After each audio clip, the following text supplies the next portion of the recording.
క్రీస్తు యొక్క శిలువ అగ్నికి అర్పింపబడిన అర్పణ వలె ఉంటుంది. క్రీస్తును అనుసరించు వారికి ఆయన ప్రకటించిన శిలువను మనము నిజముగా అంగీకరించుచున్నామా?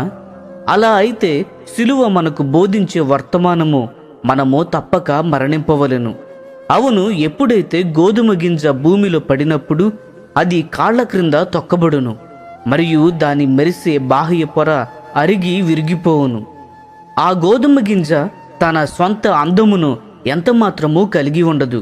అదే విధముగా ఒక విశ్వాసి తన శిలువను ఎత్తుకొని మరియు క్రీస్తును వెంబడించినప్పుడు అతను ఎంతమాత్రమూ ఈ లోకమునకు ఆకర్షణగా ఉండడు.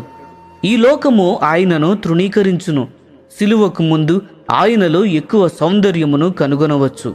అయితే శిలువకు తరువాత ఆయనలో గతములోని అందము కలిగి ఉండడు. ప్రభువు వలె అతను కూడా మనుషులచే తృణీకరింపబడును మరియు త్రోసివేయబడును.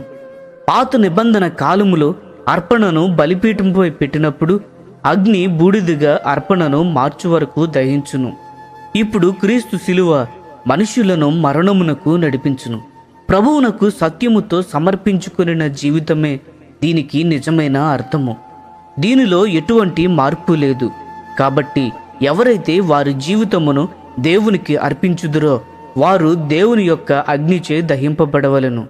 ఈ అగ్ని అతని కొరకు లేక ఈ లోకము కొరకు కాకుండా దేవుని కొరకు మాత్రమే జీవించుటకు కారణమగును. గలతీలకు రాసిన పత్రిక 6వ అధ్యాయము 14వ వచనము ప్రకారము అతను ఈ లోకములో మరణించవలెను. ఈ లోకము అతనికి కూడా మరణముగా ఉండవలెను.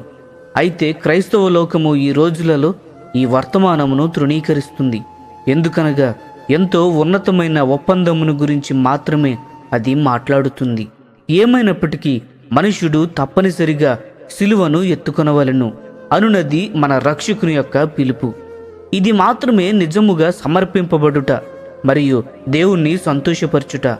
పాత నిబంధనలో బలిపీఠంపై అర్పింపబడిన ఎటువంటి అర్పణ అయినా అగ్నిచే దహింపబడకపోతే అటువంటి అర్పణను దేవుడు అంగీకరింపలేదు అని అర్థము. మనలను మనము ఆయనకు సమర్పించుకొనుట ద్వారా ఆయన ఆశీర్వాదములు మనము పొందవచ్చు. అయితే శిలువ మార్గములో మనము మరణించుటకు మనలను మనము ఆయనకు సమర్పించుకొనుచున్నామా? ఇదే నిజమైన క్రైస్తవ్యము. ప్రియ స్నేహితులారా, ఈ సందేశములు మీకు ఆశీర్వాదకరముగా ఉన్నట్లయితే లైక్ చేయండి, సబ్స్క్రైబ్ చేయండి, అనేకులకు షేర్ చేయండి.